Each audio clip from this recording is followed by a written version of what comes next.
Hello, everyone. Thanks for coming here today for the first conference of our public program, Media Explosion, What is Like to Be Human Today. As you probably know, we are under the framework of a special public program of La Triennale di Milano, Triennale Upside Down, and this is a new cooperation of La Triennale Milano and the new Academy of Fine Arts. This is the first of four special lecture. The first speaker today is Joanna Zylinska, and the second speaker will be Stefano Quintarelli, and after Margaret Atwood, and the end Lev Manovic. For me, as a former curator of public program at La Triennale di Milano and also an adjunct professor of aesthetics at the New Academy of Fine Arts, it's an incredible pleasure to introduce you this first conference. But first of all, I would like to say thanks to Professor Amos Bianchi, that was the real creator of this public program and cooperation that is also under the framework of the school and the area of media design and technology of the New Academy of Fine Arts. So Amos, thank you again. This is a pleasure also for the all curator of La Triennale di Milano to have this opportunity of this conference today. And thanks again also Joanna Zylinska to stay with us today. Thank you, Leonardo. Just a few words about what how are we trying to do with these conferences. You know, we start talking about it 1 year ago. Okay, 1 year ago before the coronavirus, and then we stopped.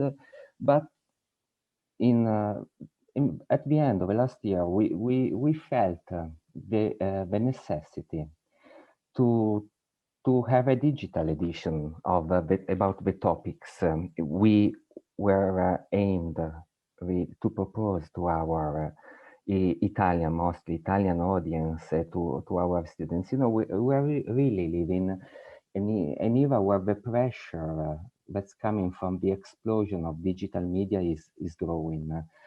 And it's not easy to have very steady points about the digital world surrounding us.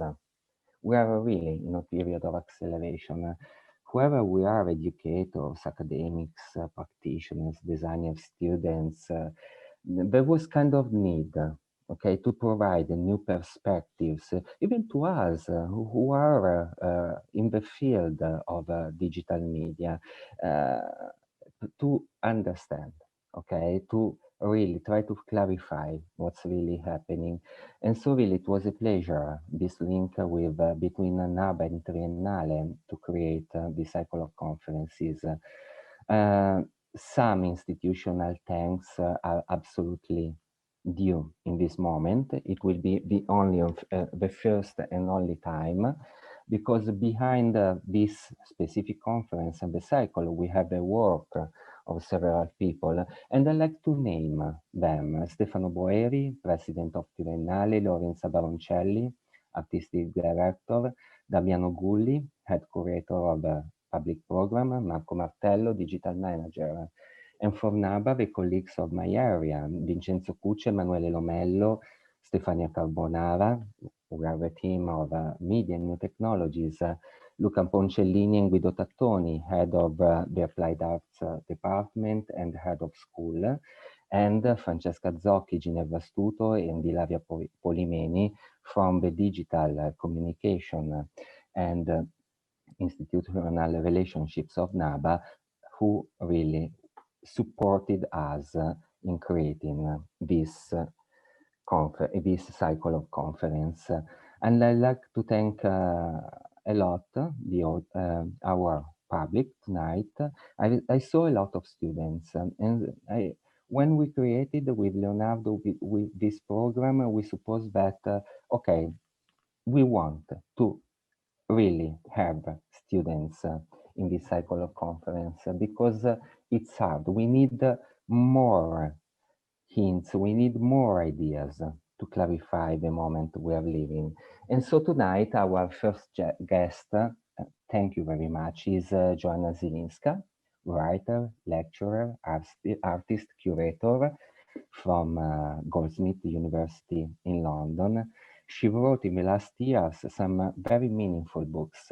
And I like to quote just The End of Man, a feminist counter-apocalypse, and Non-Human Photography. And the most recent one is AI Art, Machine Visions and Warped Dreams, that has inspired, as Joanna Zylinska is going to expose us, this conference, whose title is AI Art on Human and Machine Creativity. And so, thank you, Leonardo. Thank you, Professor Zylinska. I leave the word to you to start to open this cycle of conferences. Thank you very much. Thank you. Thank you very much. And I also wanted to start from a few words of thanks. I wanted to thank Professor Amos Bianchi and Professor Leonardo Caffo for inviting me, and a big thank you to the Triennale and to NABA as well for hosting me, to the attendees. And let me just start properly now. And let's hope the tech behaves itself. It's always nerve-wracking giving a talk on technology and sophisticated kind of neural networks, and the basic things don't work from my side, but I hope they do. So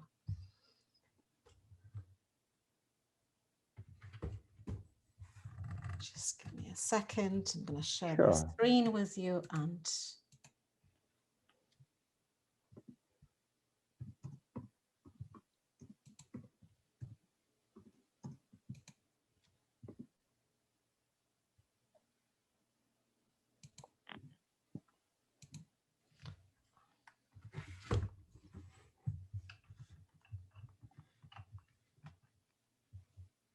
okay.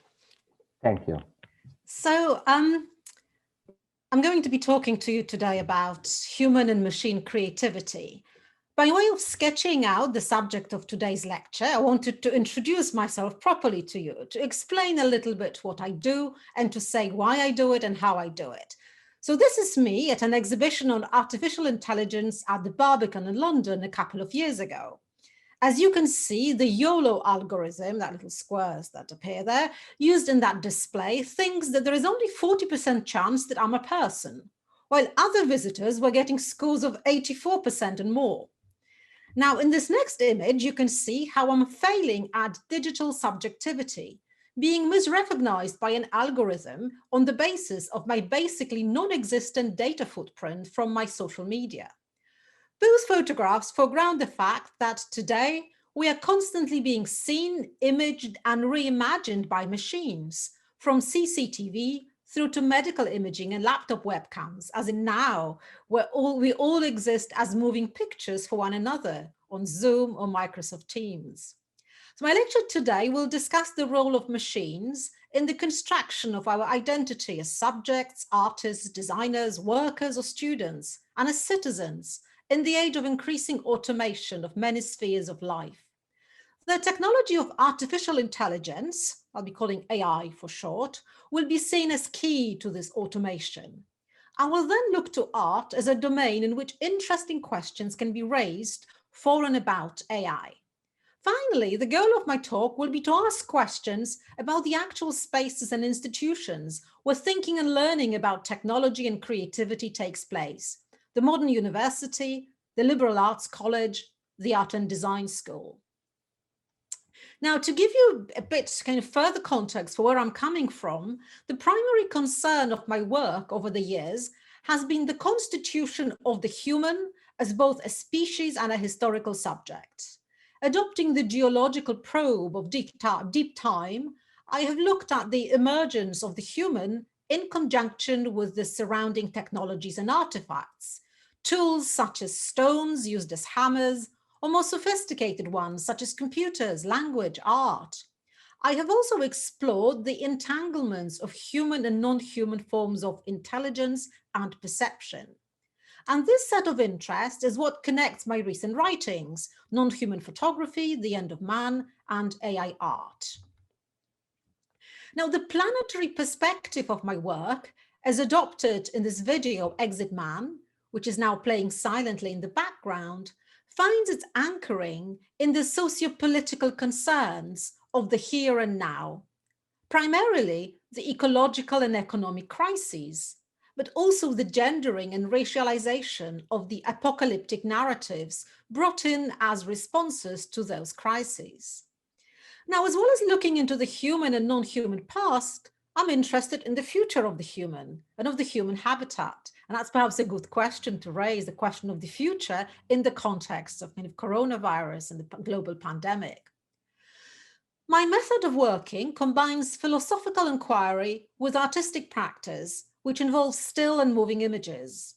I see this hybrid mode of inquiry as being more conducive to the interrogation of complex issues that need to be thought about, sensed, and encountered as part of the same cognitive space.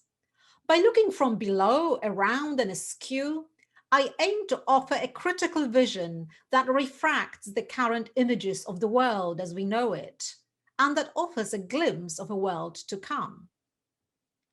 Now, my lecture today picks up some threads from my newly published book, AI Art, Machine Visions and Warped Dreams. And now it's a big shout out here to my colleagues at Open Humanities Press, which is a scholar-led non-profit publishing collective whose aim is to make works of critical theory available to all for free. So you can go and have a look at the website. There are lots of free books there, also about art, culture, and technology.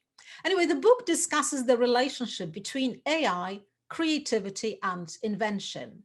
The impetus for writing it was provided by my witnessing a real outpouring of computer-made artifacts at art festivals over the last few years. For example, computer-generated paintings that resembled Vincent van Gogh's work, or abstract modernist masterpieces, or Microsoft ordering the production of a new Rembrandt. This kind of deluge of so-called artificial intelligence art has been taking place against a wider debate about AI unfolding in society, where the public has shown fascination with what AI can do and create, but also fear connected with the automation of the labor force and the potential elimination of people from their jobs, or even the annihilation of the human species. Now, for me, the stories that accompany the rise of AI and the talk about AI's creativity and the potential threats have been at least as interesting as the actual artifacts that are being produced under the umbrella of AI art. So my book responds to this moment, to this production of many different things labeled, rightly or wrongly, AI art. My aim was to interrogate this term and explore the confluence of ideas, beliefs, and sociopolitical forces behind it. And to do so, I wanted to go beyond the question of whether computers can be creative or not. So when people think about AI and computer art, this is the question that often gets raised. Now, I do make an attempt to answer it, but I also try to show why this is not the best question to ask. And that will not really get us anywhere to ask whether computers or robots are creative or not. Instead, I propose to ask some other, and I think more important questions. For example, should the recent use of AI in image making and image curation encourage us to ask some bigger questions about the very purpose of artistic production? Does it encourage us to interrogate, once again, what art is for? Who is art for? Who is the artist now? What is the nature of the art market and art institution? Can technology and AI challenge the status quo in any way? Does AI create new conditions and new audiences for art? And what will art after AI look like? Who will it be for? So you could say that the book is intended as a provocation or as an invitation to a discussion, but I do more than just ask questions. The book also carries a critique, but not in the sense that I want to tell people that AI is really bad and we should also all be afraid, although maybe we should be a little bit. But my position doesn't involve a total rejection of AI as a technology or as a concept. On the contrary, my work comes from the place of fascination, a fascination with the possibilities, narratives, and technical incarnations of AI. But at the same time, I'm quite suspicious about the current social and political claims made about AI, and also about the role of art in validating those claims sometimes. So as part of this, I'm concerned about some dominant forms of AI aesthetics with their frequent visual banality, but more importantly, about the service that this kind of banal but often garish art often gets put to, which is legitimating platform capitalism through the application of psychopolitics. This form of art ends up enacting what Franco Bifo Berardi has called neurototalitarianism, where our minds and bodies are being colonized by GANs, which are generative adversarial networks, and by their visual acrobatics. So they can algorithms looked to produce the thing that is in my background and that I also use in my work. But I'm also slightly suspicious about certain uses of GANs. Hence, the book offers a critique of this form of capitalism by asking us to what extent AI art is mobilized to enact and enforce this particular political formation, this neurototalitarianism, in which we are all kind of mimed into submission. And it asks us if we can do things otherwise in art and in politics. And indeed, today, much of AI art that gets attention from curators and audiences is what we could describe platform capitalism art. Propped up by the generative and extractivist logic of Silicon Valley, it generates visual and algorithmic variations within the enclosed system while teasing the public with the promise of novelty. Kindly put, much of generative AI art celebrates the technological novelty of computer vision, fast processing power, and connection-making algorithms by regaling us with a dazzling spectacle of colors and contrasts, as well as the sheer volume of data. Unkindly put, it becomes a glorified version of Candy Crush that seductively maims our bodies into submission. Art that draws on deep learning and big data set to get computers to do something supposedly interesting with images often ends up offering a mere psychedelic sea of squiggles, giggles, and not very much in between. It can be fascinating because it's so disorienting. So we're not really sure how to look at it. It looks uncanny and it challenges our perception. But it is, first of all, art as spectacle. So producing works like that, those of Van Gogh or Francis Bacon, opens an interesting debate about our conventionally accepted parameters of authorship, originality, expertise, and taste. So the new scientist has raised an important philosophical question with regard to simulation works. If it's so easy to break down the style of some of the world's most original composers or artists into computer code, that means some of the best human artists are more machine-like than we would like to think. A similar line of thinking was offered by philosopher of technology Wilhelm Flusser, who argued that since the times of the Industrial Revolution, image makers have existed in a close-knit relationship with their apparatuses, facilitating a kind of new kind of collaboration. So for Flusser, it was a new kind of function in which human beings and apparatus merged into a unity. Flusser was writing about photographers, but his argument extends to other forms of human creativity. This human-machine unity meant for Flusser that humans now function as a function of their apparatuses. Think about, I know that most of you in the audience are probably artists, designers, but also think about the relationship you have with your phone. And no matter if you're an artist, whether you professionally work with images or not, and think to what extent you use your phone and to what extent your phone and the whole infrastructure to which it is connected, it uses you. So that, phrase from Flusser, written sometime in the 80s, that humans function as a function of apparatuses, suddenly has become very prescient. So our creative activity is therefore understood as an execution of the machine's program and involves making a selection from the range of options determined by the algorithm. We could suggest that this algorithmic constitution of humans started long before the Industrial Revolution, or even that it has been foundational to the constitution of the human, as a technical being, who actuated or realized this humanness, this being human, in relation with technical objects, such as fire, sticks, and stones. Now, they are very early technical objects, but they are technical objects nevertheless. Humans' everyday functioning also depends on the execution of a program, a sequence of possibilities enabled by various couplings of adenine, cytosine, guanine, and thymine, that is DNA. Now, this proposition shouldn't be taken as a postulation of a mindless technological or biological determinism that would remove from humans any possibility of action and any responsibility for the actions we take. Yet accepting our affinity with other living beings across the evolutionary spectrum and recognizing that our human lives are subject to biochemical reactions that we are not fully in control of, from blushing through to aging and dying, does undermine the humanist parameters of the debate about creativity, art, and AI.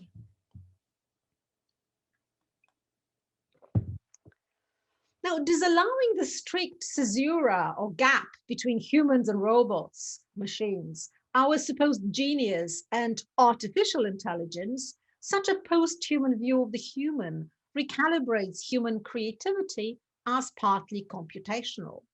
Once again, to say this is not to resign ourselves to passivity by concluding that we humans are incapable of creating anything, that we are nothing but machines, clockwork devices responding to impulses. I'm not saying that.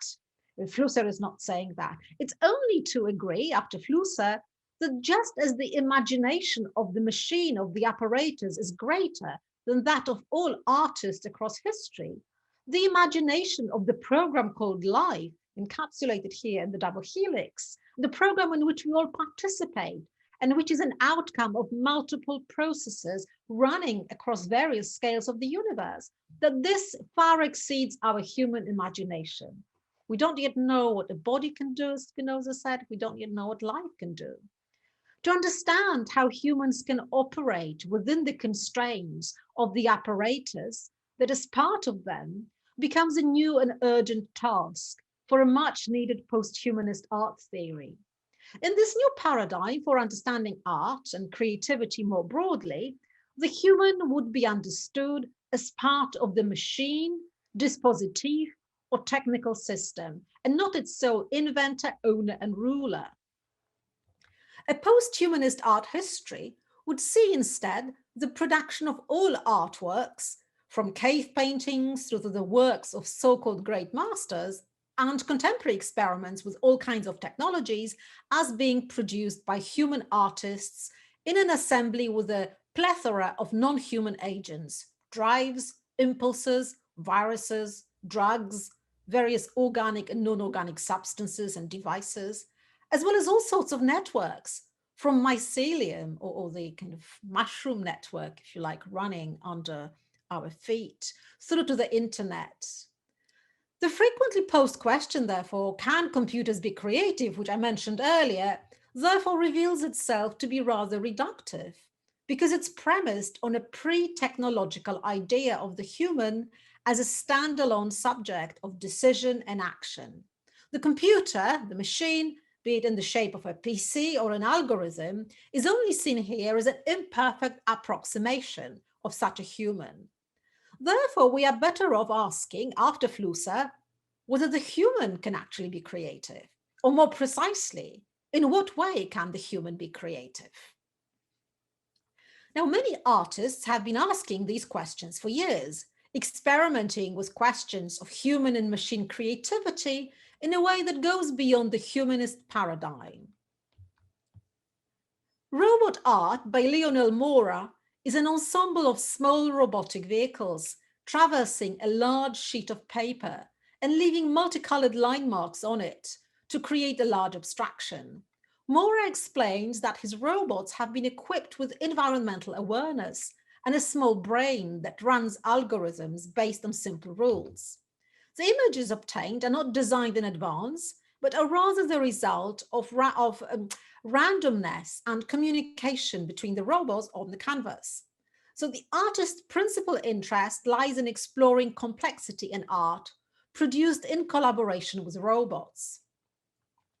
And then Mora himself says, whether a work of art is made directly by a human artist or is the product of any other type of process is nowadays of no relevance. More decisive is whether or not a new art form expands the field of art. Since robots like those I use are able to generate novelty, he says, it must also be recognized that they have at least some degree of creativity. So I found that provocation, that statement, very interesting. Mora seems to be partially resigning here from the role of the artist and giving up the creative ground or giving it to the machine and the algorithm. But it's only a very particular, arguably old-fashioned and masculinist idea of the artist as a creative genius at odds with the world, one who's also standing above the world, that is being challenged here. The robotic artist unveiled by Mora and his predecessors is of the world. He or she, as the case may be in many current experiments with AI art, is also in the world. There is therefore a subtle sociopolitical message implied in this repositioning too. Now, another example, artist Katya Novitskova's work is also worth highlighting in this respect when it comes to these human-machine entanglements. Her recent project feels like a spoof version of the artificially intelligent work which mesmerizes and seduces the viewer. It's been shown in lots of different places. Some of you might have seen it at Venice Biennale a few years ago, was shown in Estonia, it was shown in London at the Whitechapel Gallery.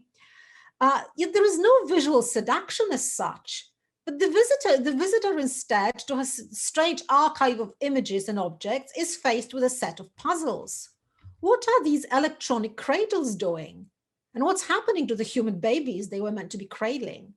What do the alien-like creatures hovering above them stand for? Novitskova's post-internet dystopia has been described by Toke Lickerberg as art for another intelligence. I love this phrase, art for another intelligence. The artifacts included in the exhibition may cause a sense of information overload in a human visitor, but algorithms will be able to detect immediately what a given piece of data indicates. Novitskova's work offers a premonition of the world to come, a world in which not only the majority of the images are not being taken with a human viewer in mind, as Trevor Paglen has pointed out recently, but also one in which machines constantly perceive, communicate with, and exist for other machines. We could therefore perhaps suggest that, drawing on non-human databases and modes of perception, Novitskova creates work for an artificial intelligence which is not here yet, inviting a speculation on the future of different species. AI here stands for another intelligence. So as well as producing a theoretical argument as part of this project on AI art, my contribution to the inquiry into human and machine creativity and intelligence has taken the form of a photographic project that has engaged with artificial intelligence. Now, this term is what Amazon, the company Amazon, has been informally calling its Mechanical Turk platform, which is an online marketplace connecting labor suppliers with providers worldwide. The labors here consist of hits, which are human intelligence tasks, usually inviting simple mechanical actions performed on digital data, such as tagging photographs or filling in surveys, priced very cheaply from a tenth to a quarter of a cent per task on average.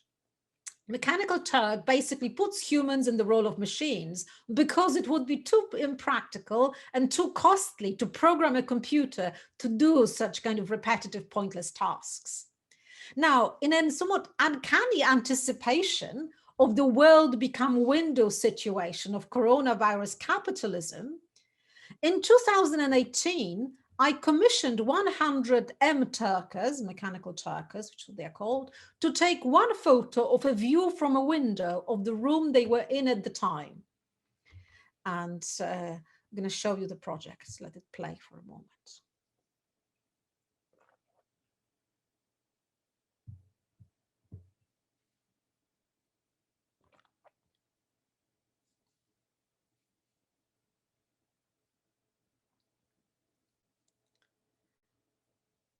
Okay, so the instructions clearly stipulated that if there was no room in the window, people should go to the next available room with a window and take a photo from there. They were also asked not to upload stock photos, existing images from the web, or their old photographs. I explained to those workers that this product, this task I was buying, was for a research and art project which studied human and machine creativity. Post-processing was allowed, though not required. The hit was priced at double the US living wage per hour, which probably explains why all the tasks had been snapped up and fulfilled almost immediately. Although given that the task was to take 1 to 2 minutes on average, precisely because I wanted a somewhat automatic production of the scene produced by time-poor humans, together with their heavily automated phone cameras, it was hardly alleviating world poverty. Indeed, I'm aware that the very act of using Turkers for this project was not unproblematic and can actually be said to be perpetuating unfair labor conditions worldwide by validating Amazon's platform. And the exploration of these conditions also forms the fabric of my project. Now, I don't know where the Turkers that responded to my call came from, although it's possible to make some guesses from the images themselves, using signage, architecture, and vegetation as signposts. However, from a 2018 academic study, we learned that most of the Turk workers are from the USA, 3/4, with India being second, followed by Canada, Great Britain, Philippines, and Germany. Although the composition of a group of available workers at any one time is also clearly dependent on what time it is in different time zones when people are available when you obviously try to hire them. This is because even though many of the tasks available on the platform are very simple, they require a command of the English language to understand and perform them, which puts native and near-native speakers at an advantage. Turkers operate anonymously and are only identified through their assigned number, creating an illusion of a fluid mobile labor force that forms part of a digital cloud. The idea behind my project was to rematerialize the cloudy vapor behind this narrative of, kind of digital labor, it's also online, it's all in the cloud, by creating a group portrait of Turkers' locations. But neither conventional portrait nor landscape photography, the collective image base of view from the window offers instead a non-comprehensive demographic snapshot of the global workforce looking out. The concept and the title entail a return to the mythical first photo in the history of photography, Joseph Nicephore Niepce's view from the window at Le Gras.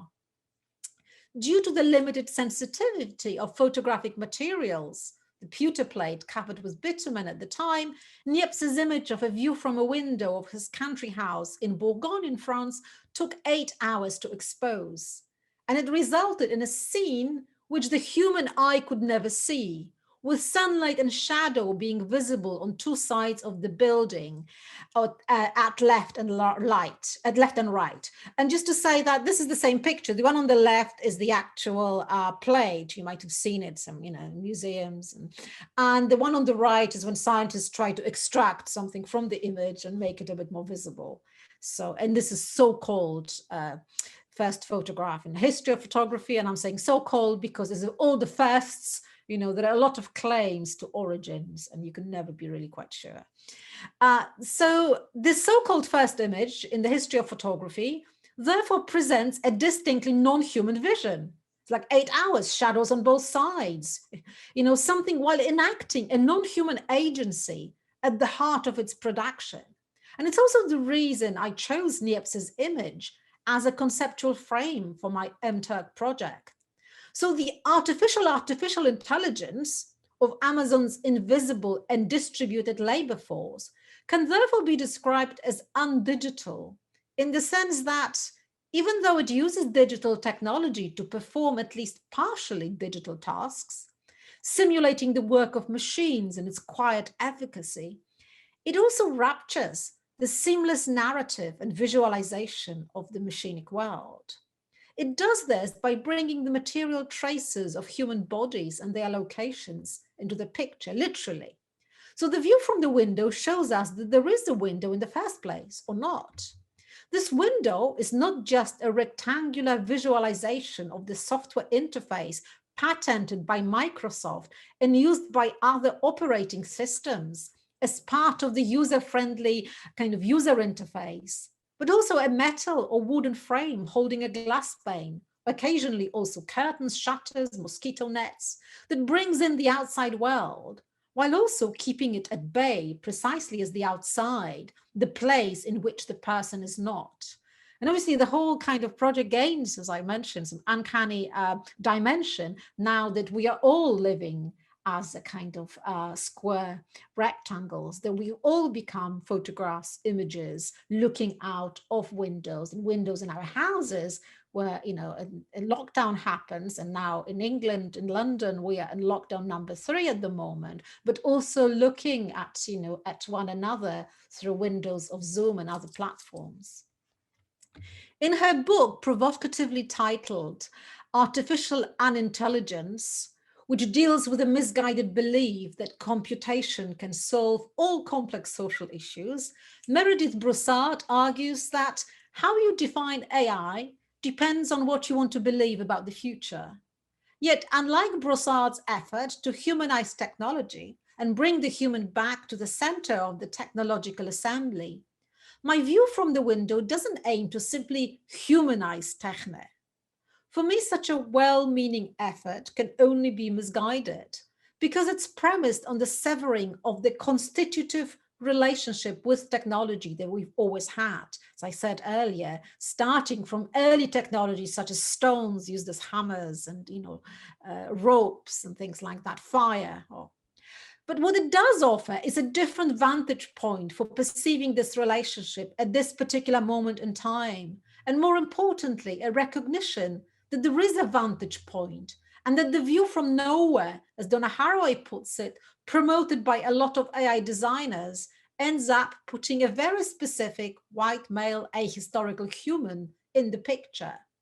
So view from the window also suggests that as well as break through the glass ceiling, and digital workers may be ready at any time to start smashing their virtual windows. So that would be kind of an interesting AI breakout that many AI researchers are scared of. And that brings me to the section of my talk called an Uber for art. And something that might, again, appeal as a concept, maybe something to be scared of or excited about, depending on where you stand when you are kind of an artist, a designer. Given that the tasks required by Amazon's low-price anonymous laborers are infinite, it's understandable why artists may flock to the platform, this MTurk. Driven by opportunism, curiosity, or a desire to unveil the hidden conditions of global labor in the digital age, artists who've worked with the platform have done a lot of things. They've asked MTurk to draw a sheep facing to the left that later made up a large tapestry. Others, I asked them to paint small sections of a $100 bill without realizing that they were all contributing to a large picture in every sense of the word. They were both projects by Aaron Koblin. Others have asked people to photograph themselves holding a sign which revealed why they did this work, anti-bio. And others even asked them to write poetry. There is, of course, a long history of artists exploring the multiple dimensions of creativity while challenging their own singular role in the process by crowdsourcing their works, from Andrea Breton's Exquisite Corpse, which involved collectively assembling words or images, through to mail art and smart mobs. But what's new about using Mechanical Turk is that the crowdsourced art is really an outcome of extremely cheap labor undertaken by those who rely on Amazon's platform for income, rather than of playful participation in a shared activity. So this artificial intelligence of the MTurk labor force is both a representation of a labor ideal in the times of global capital flows and a premonition of things to come for the majority of workers in the majority of jobs and careers. Yet the worry that AI-driven robots will take over, that they are going to replace us, is often dismissed by techno-capitalists with a breezy reassurance that new jobs will be created, poverty diminished, and that as a result of widespread automation, we will simply have more time.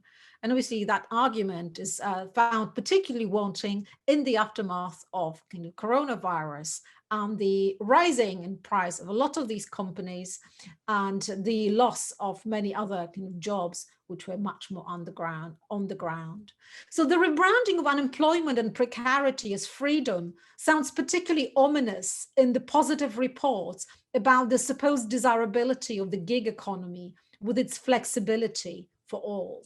So this problem of underemployment and unemployment by companies such as Amazon MTurk, but also Uber, also Deliveroo and others, affects not only workers on labor sourcing platforms such as Crowdflower, Clickworker, Toluna, Fiverr, also other actors of the disruptive gig economy bankrolled by Silicon Valley capital, such as Uber and Deliveroo drivers, 0 hours contract shop assistants, and finally, casualized academic staff working only on kind of hourly contracts.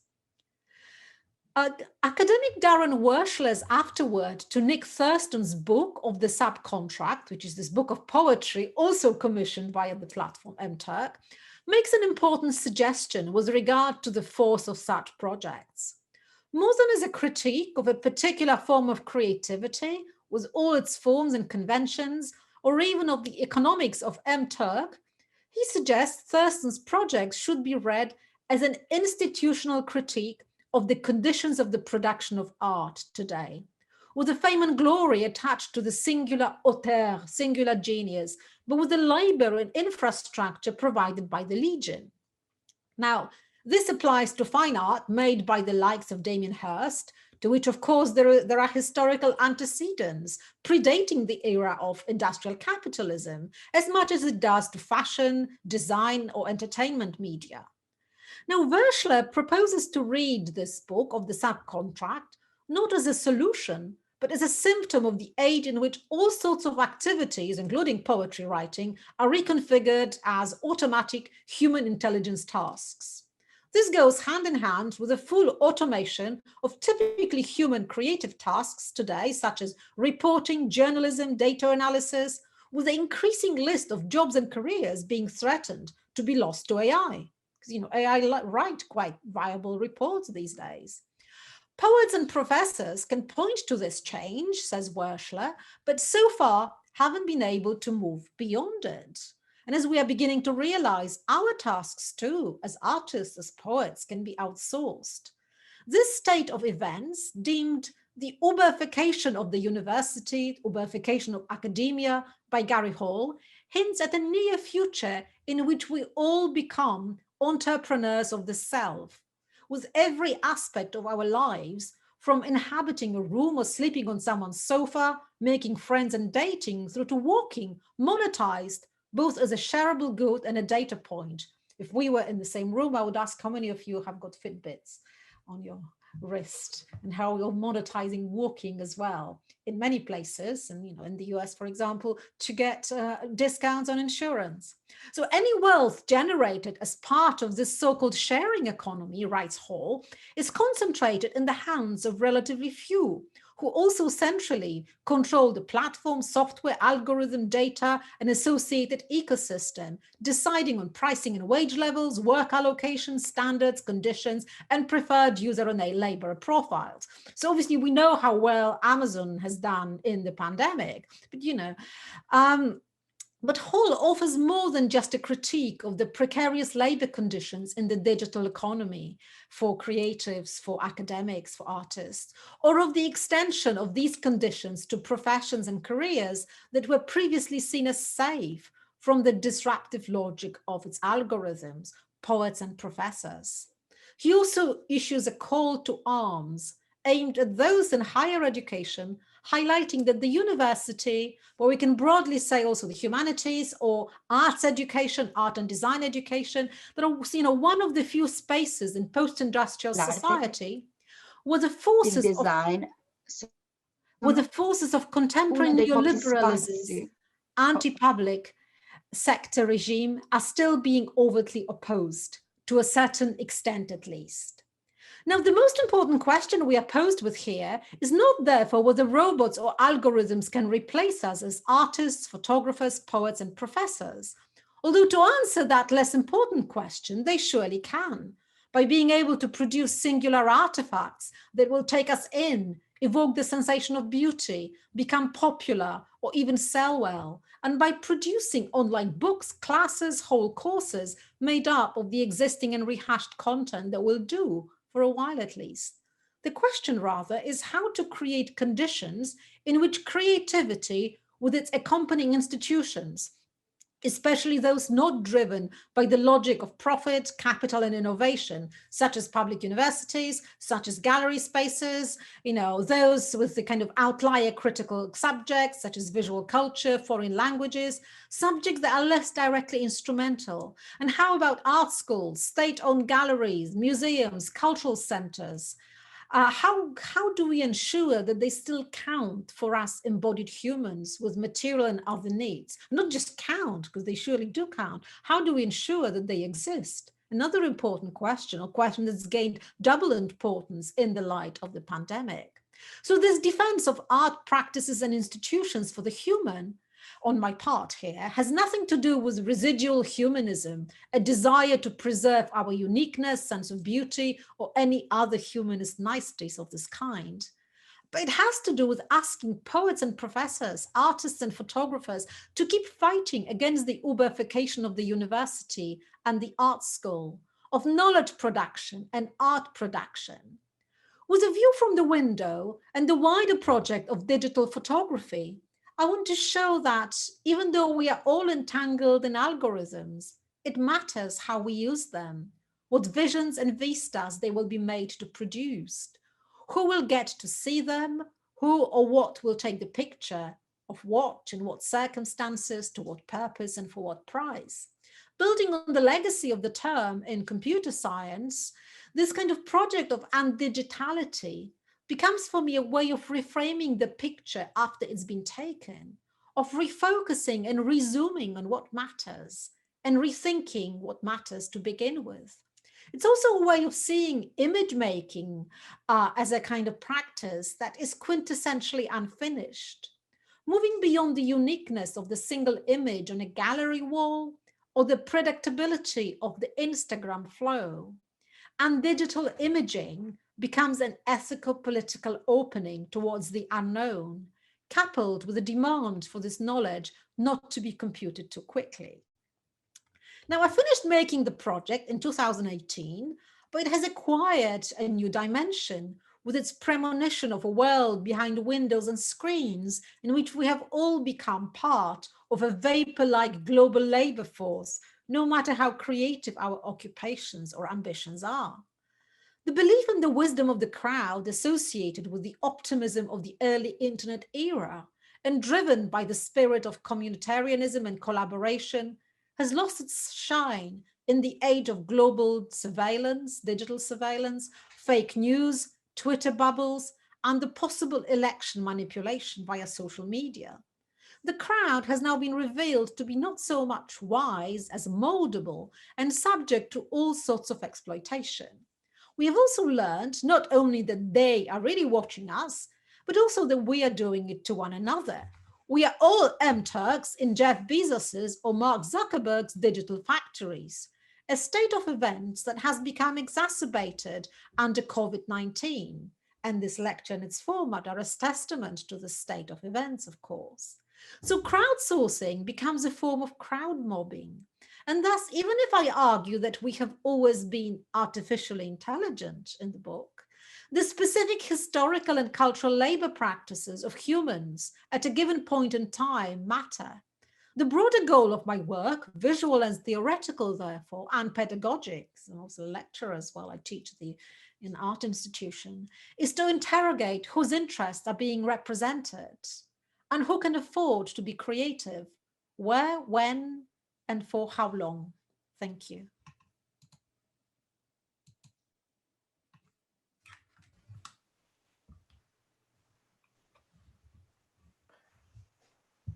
Thank you. Thank you very much, Professor Zylinska. I don't know, Amos,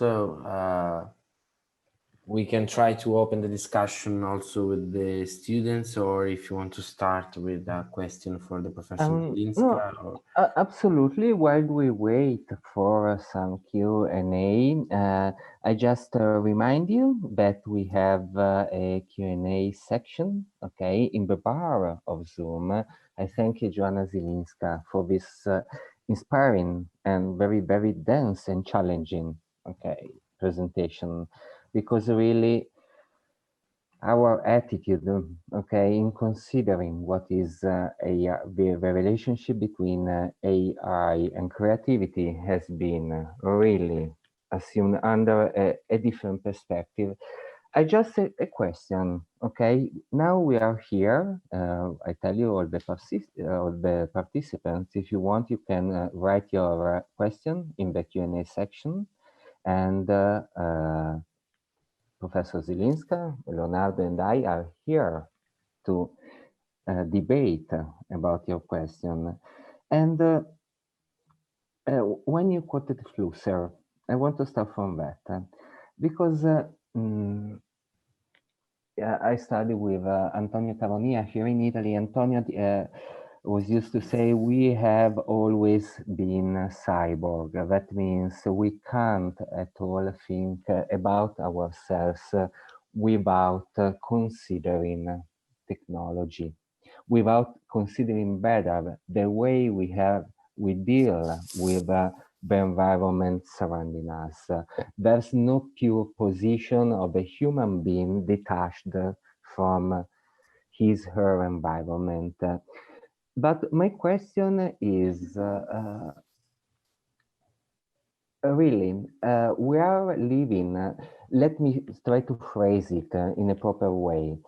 Are we living an era right now where the digital work, the digital world in the last 25 years was a new step in this process, or really we can study the relationship between human being and the technology, but it's only another moment of such complex issue.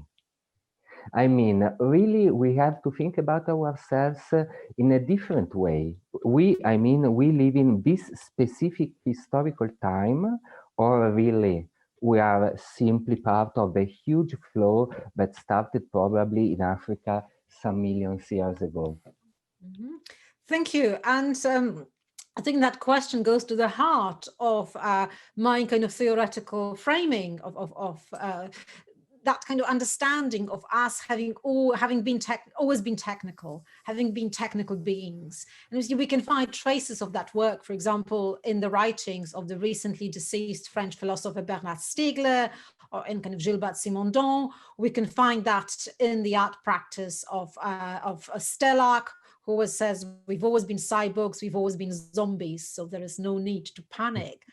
Having said that, so to understand that humans are technical beings, that we've emerged with technology. I mean, Stiegler even has this analysis that we stood on two legs by kind of grabbing something. And obviously, it's a philosophical parable of processes that happened over, thousands of years.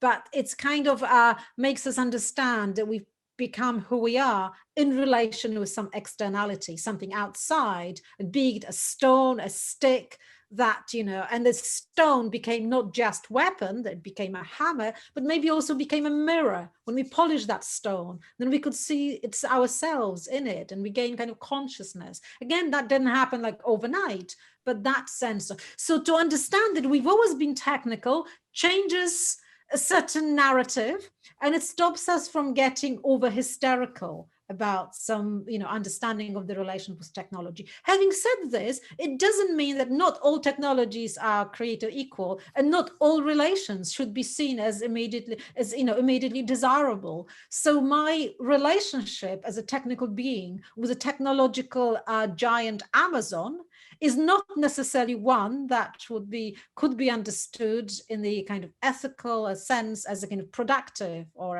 a beneficial relation. It's certainly beneficial to Amazon, and in some sense, and obviously to me on a daily basis, and obviously I do use Amazon, especially when in lockdown and I need things delivered, and it's one of the providers of kind of basic services. But the kind of broader sense of how society is being reorganized through that technical relationship, we could ask questions about that. And I suppose that, so how do we on the one hand realize that we are technical beings, and on the other hand ask, does it mean that all technical relations are equally desirable? And of course, the answer is not. And then what kind of tools do we mobilize? And they would be political tools, political standpoints, activism, analysis of, labor conditions, analysis of creativity, analysis of forms of emancipation, to see then, which relationships we want to cultivate and which relationships we might want to say, no, thank you. Thank you. And when you say we, you mean human beings?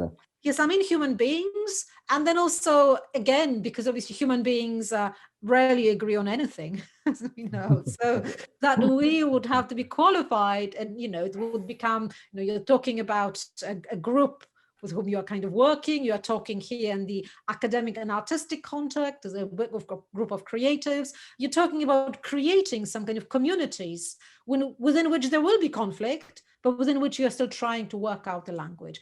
But yes, as a we broadly is talking about humans, while also understanding that this kind of conflict or dissensus, to use a more philosophical term, is at the heart of the human kind of community. Thank you very much. So, Professor Zylinska, I have a question for you, but before, as you can see probably on the chat, we have a question that comes from Dylan Perrisan.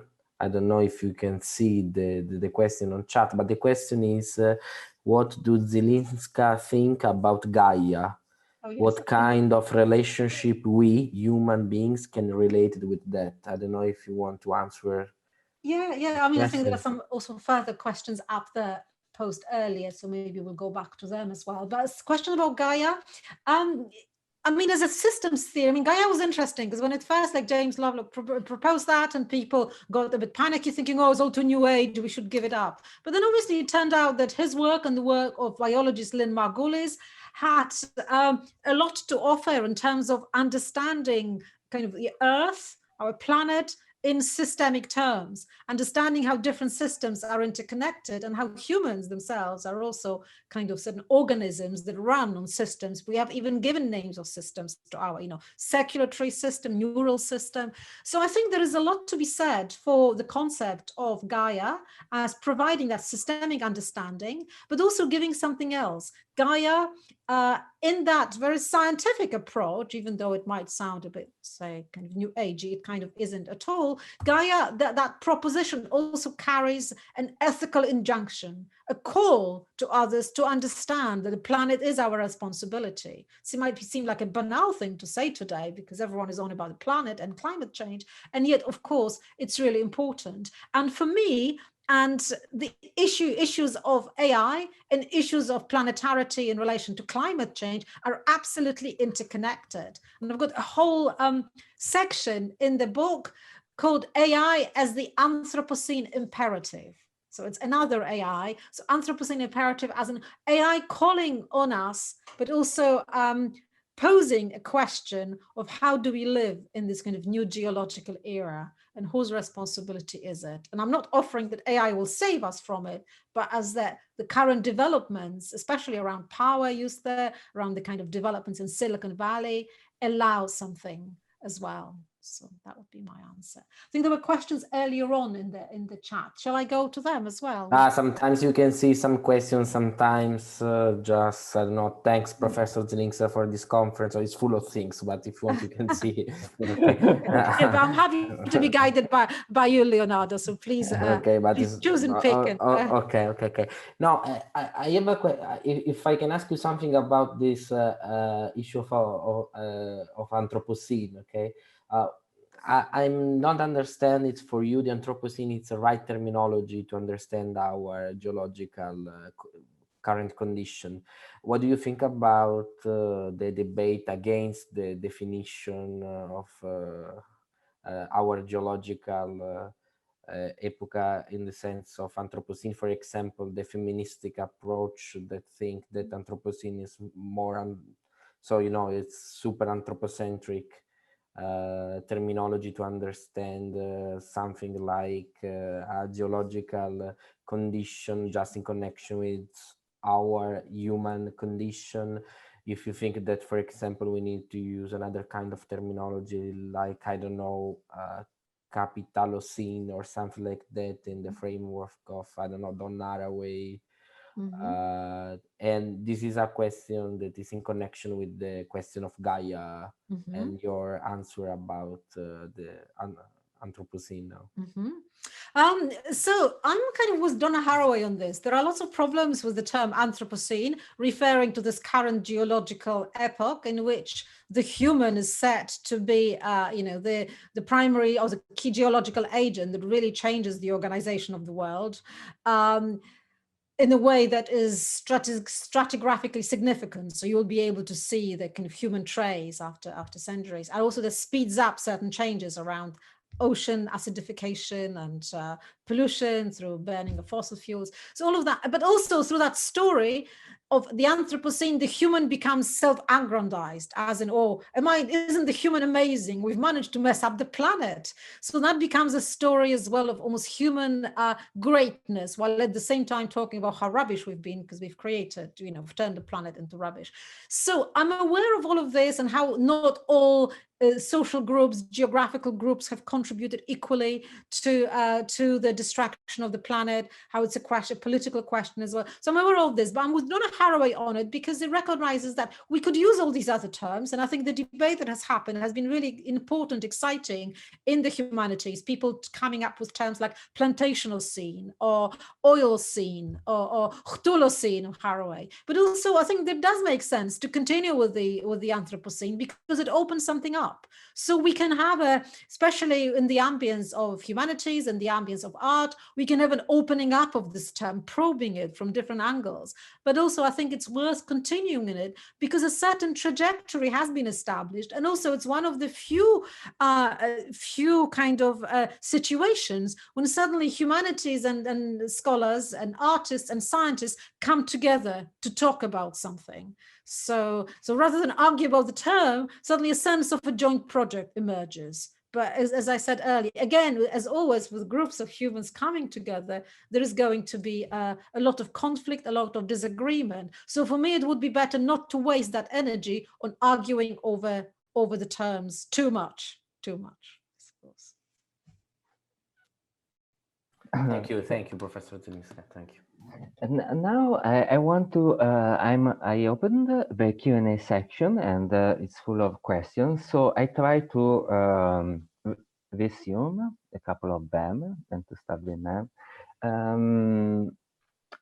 First one, how do you envision the role of AI, let me say, but also virtual reality? And there's a specific question about virtual reality in the next time. I mean, you have been focusing your last book and this presentation on artificial intelligence. On the other side, the second big tech paradigm is so defined usually virtual reality. How do you approach this topic? The kind of topic of VR would be of interest to me with regard to my current work, which is on perception. So, and I'm developing the work I've done on AI by looking at both human vision, the way we see the world, and machine vision, the way it's implemented now in self-driving cars, in kind of facial recognition and things like that. And I'm interested as well in not just whether machines can see, or at the moment they can't see really, and not in any meaningful sense of the word, just to decide that in advance and clarify that, but also how our human perception is changing in the current situation. And VR is interesting because we live so much kind of surrounded by screens. Our constant, you know, I mean, I've got about 3 different ones here, and I'm sure, you know, people, we also constantly have a little screen attached to our hands in the shape of our phone. So we don't even need goggles anymore to live in a kind of VR.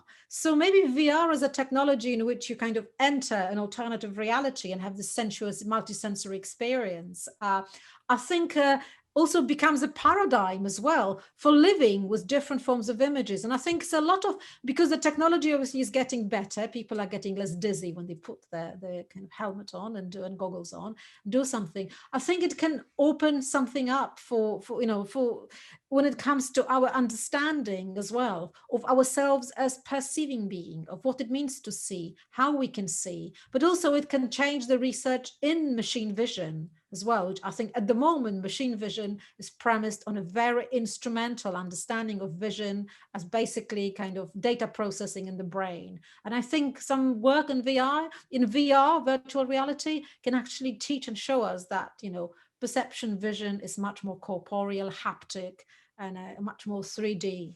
And that can also shift some of the parameters. So that would be a call as well for, you know, researchers, I mean, scientists, engineers in VR and AI to kind of work together, maybe machine vision and VR together. Thank you very much. I go on with a couple of more questions.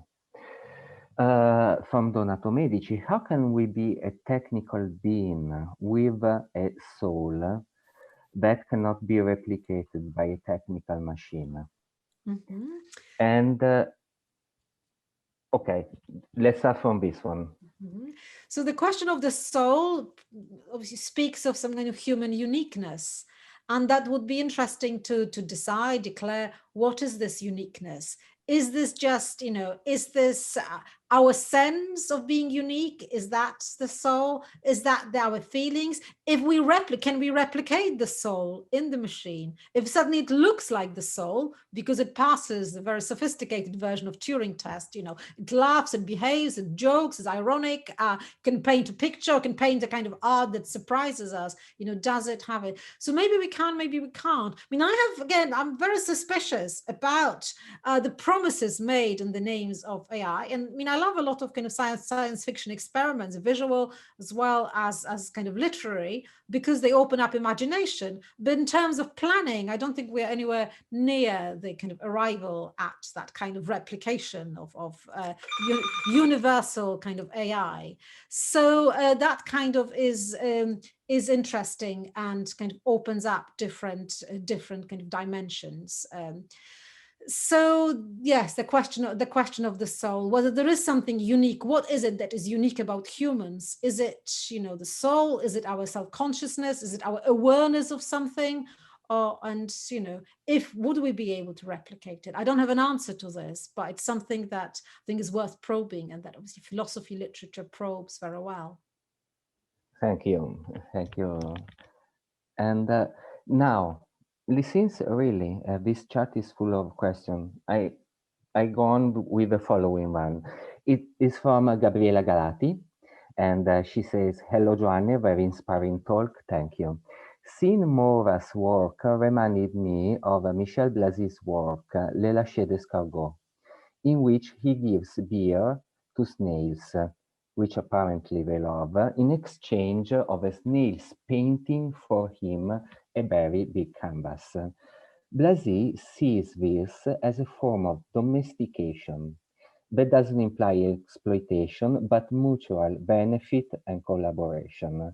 So I was wondering if you consider possible a form of creativity that brings together the human and the machinic in partnership, because of course, as you said, there is a continuity between our being living beings and prosthetic beings. Mm-hmm. So not in terms of neurocapitalism or exploitation, but of hybridization and mutual benefit. That's Blasé. Something that may escape the logic of Silicon Valley, because even though we may consider to be using our computer and AI, it seems that exploitation, where at Bogost calls it, is each day more difficult to avoid or escape, and so the exit strategy is not so clear. Okay, Yes. quite a complex statement, Okay, yeah, but no, but, the idea is yes, clear. yes.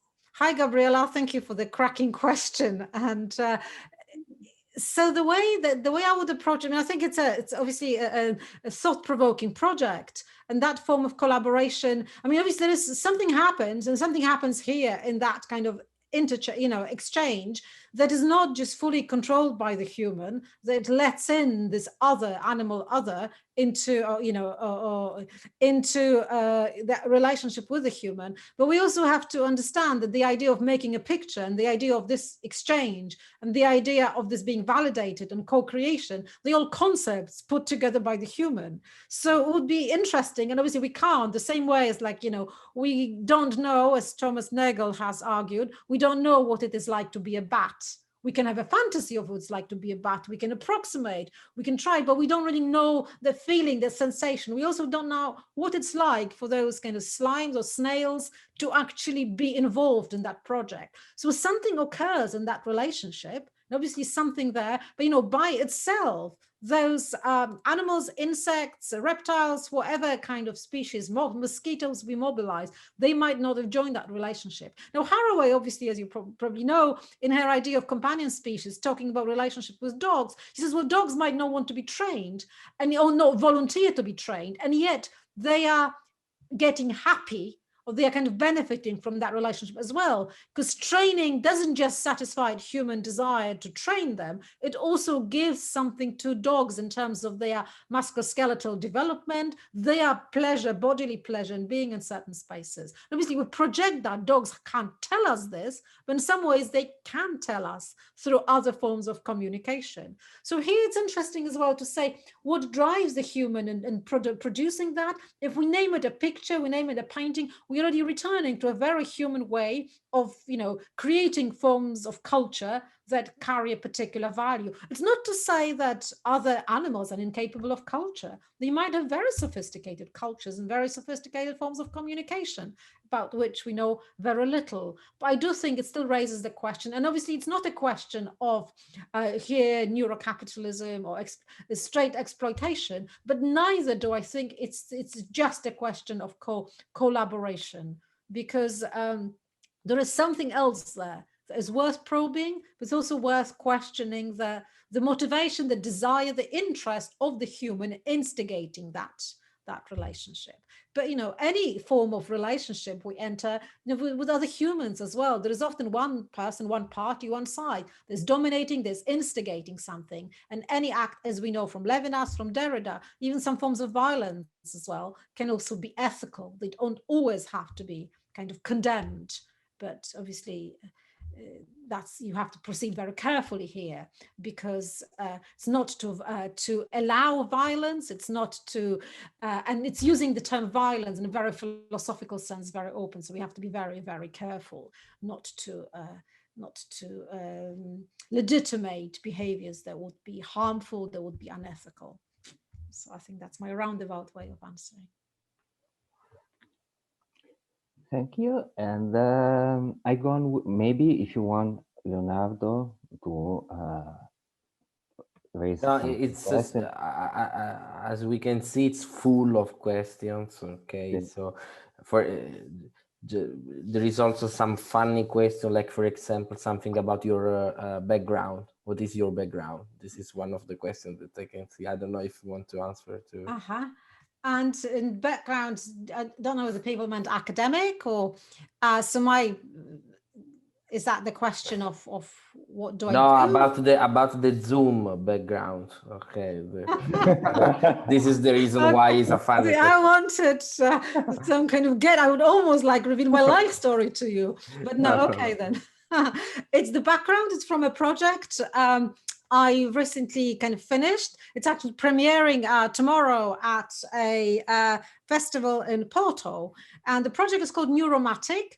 And for this, I worked with these GANs algorithms, and I'm not a programmer. I'm quite, my computer skills are quite limited, as in, you know, so I can switch on Zoom. And but I work with the algorithms and prepared by the Runway ML, machine learning for artists, and also with the art breeder algorithm. So you can get simple instructions, a fantastic resource for artists. And for this project, I did a project on perception, as I mentioned. So I took images from Wellcome Collection, which is a repository of photographs of eyes and brains across history. It's medical images. So I took these images, they're open access from that repository, and I reprocessed them by this algorithm provided by Art Breeder. Algorithm that sees a certain way. So you feed them certain images and they spit something out that they think is then an eye. So this is a quarter of an eye spat out by the GAN network that made its way into my video.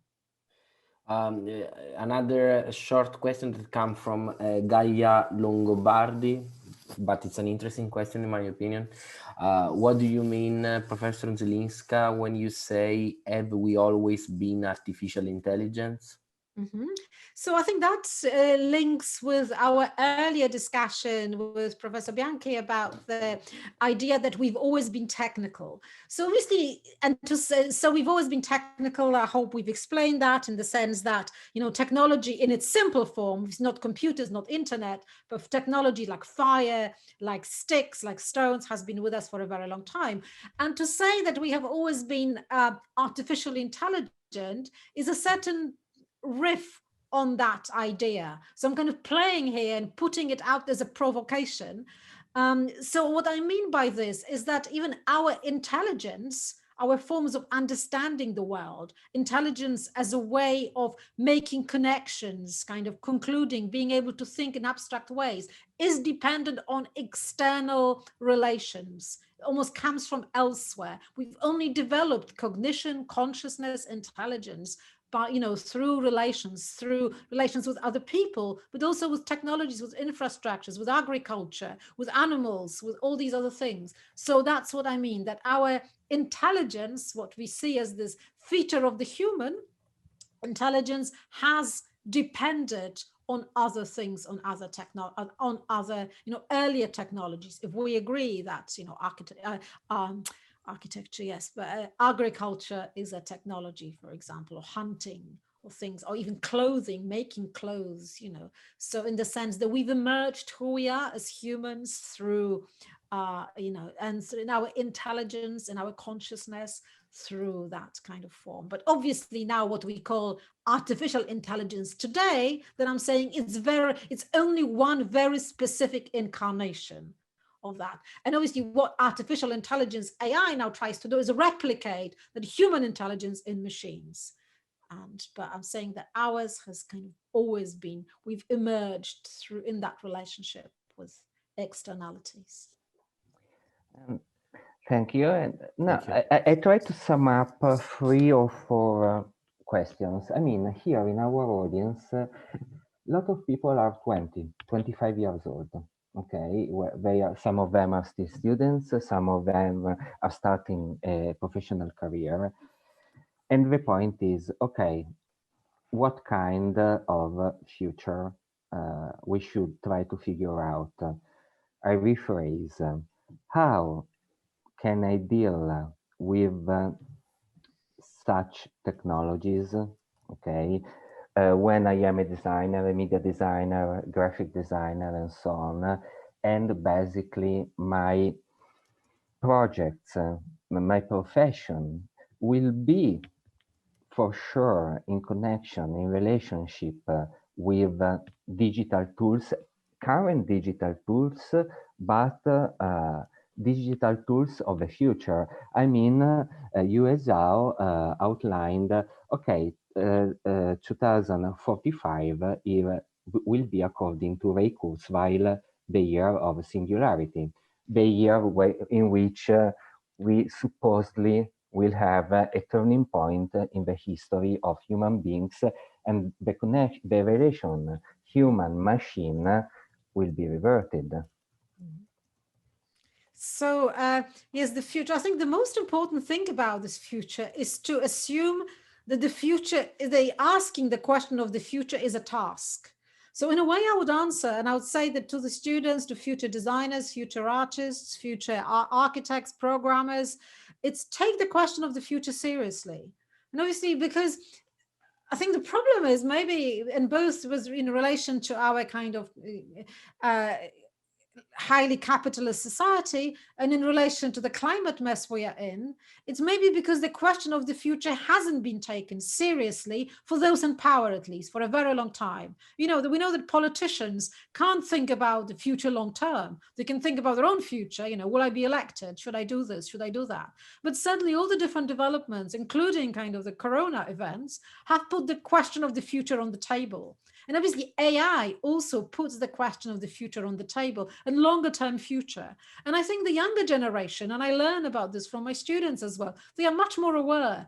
They are much more precarious. They are aware of their own precarity. Many people, they are aware that they're going to be less wealthy maybe than their parents' generation, because certain things we took for granted are being taken away. On the other hand, they are much more kind of aware of the planetarity of their own situation, if you like. And I think this is amazing. So that realization that the future is a shared project, and that whatever career, whatever job, whatever creative profession you're in, kind of figuring out the question of the future through whatever you do, in whatever teams, groups, relations, companies you work with, is quite important, and allowing yourself to think in kind of these larger scales. And that involves as well looking back at kind of larger scales, looking back at history, including the kind of deep time, planetary time. Absolutely. Yes, we should introduce in schools subjects and courses, something like a theory and method of future. That's correct. Because yes, really, future we are reshaping the way we understand our connection with time. And really, it's the second generation having the possibility to rethink entirely it. When we read the fathers of contemporary digital culture, they had, for instance, Nicolas Negroponte in Being Digital. He's writing obsessively, we will, we will, we will. He created a design of the future that then was implemented. So really think about the future, and it's what Zuckerberg is doing right now, is what Kurzweil is doing right now, and so on. So focus on the issues of the future is absolutely important. And another question, and then I leave word again to Leonardo, because we have, I don't know, 5-10 minutes. Let's try to go on. Luca Saladini, thank you for the great talk, and ask, regarding the auction at Christie's, where a painting was sold for 400,000, made by the portrait of Edward Bellamy, as far as I can remember, was sold for 100,000 euros. That it was produced by an AI. Who is the artist in this case?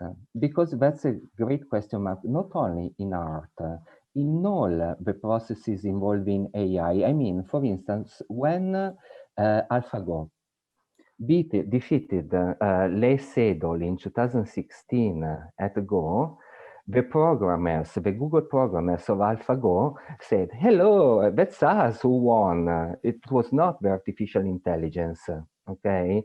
So here again, in the art, who is the artist in this case? And also, let me add, the art market is ready or not to accept a different idea of the authorship of the work?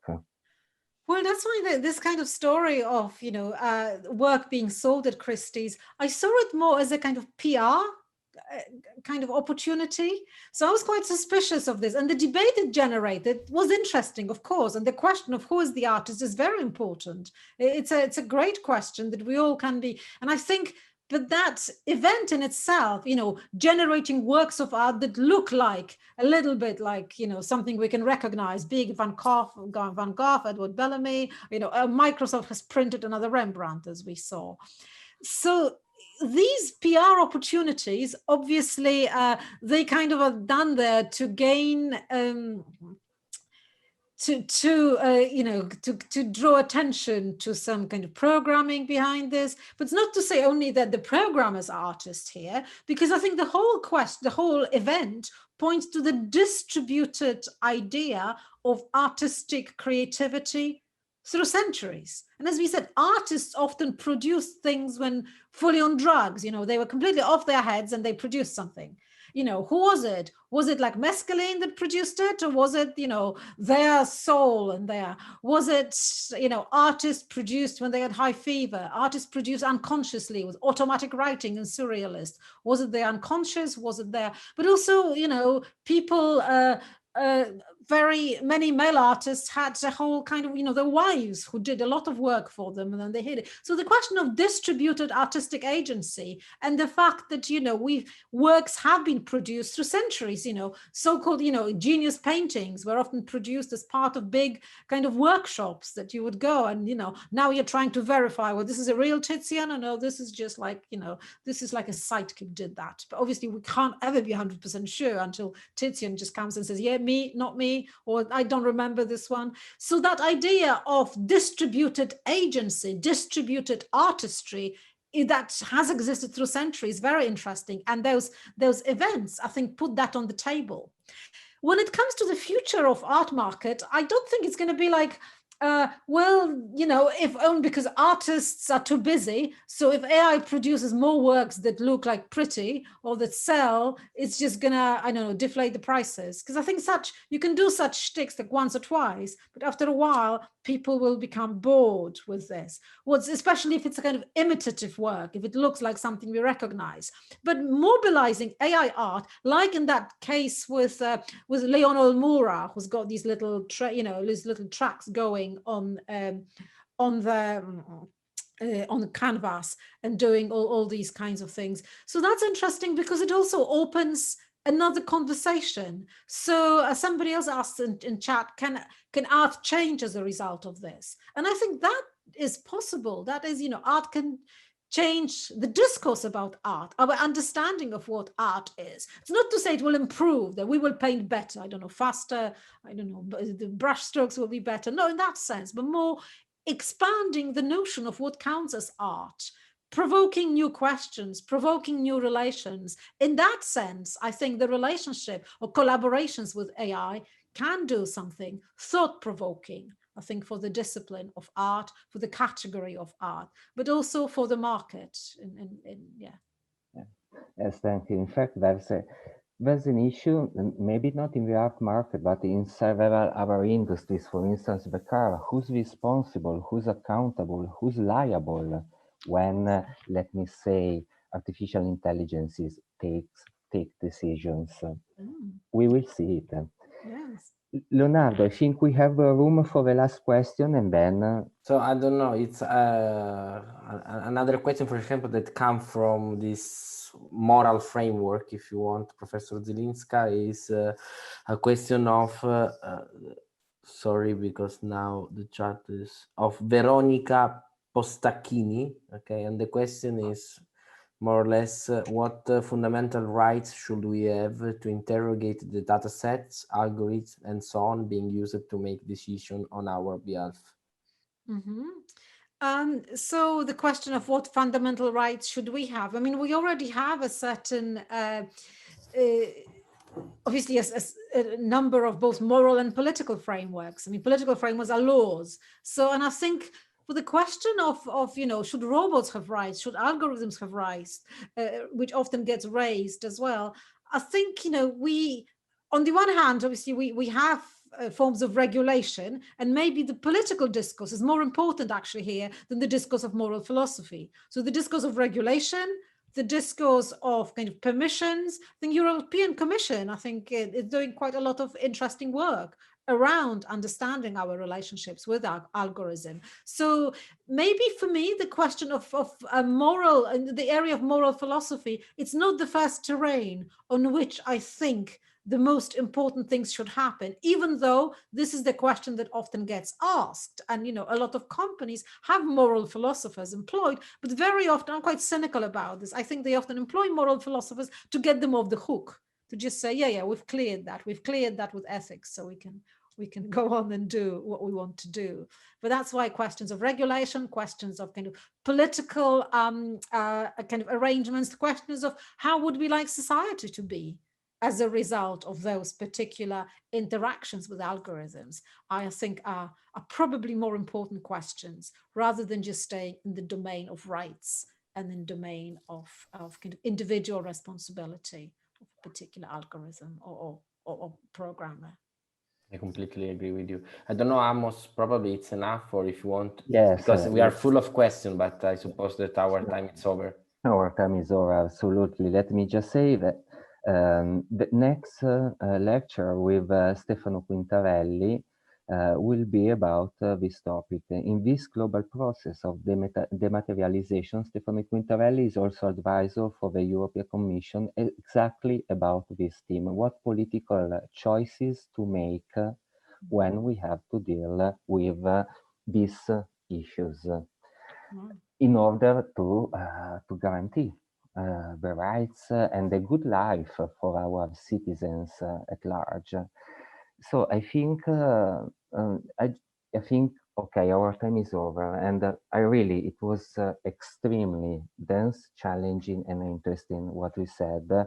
I hope that I saw that we started with around 300 participants, and it's exactly the same amount of people at the end of this conference. So I'm very pleased that we had the chance to stay here with you, Joanna, for half an hour discussing such meaningful issues.